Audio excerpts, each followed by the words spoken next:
Metal etching with DC adapter, baking soda and water. Today I'm gonna make etching on metal, starting with covering the metal blade with electric tape, and with fine blade you're gonna cut your design. In glass or plastic jar you put 1 tablespoon of baking soda and stir well.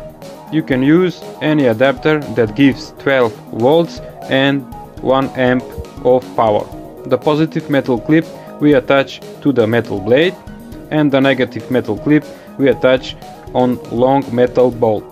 Both of them we put into the jar and plug the adapter into the electricity, and the chemical reaction will start right away.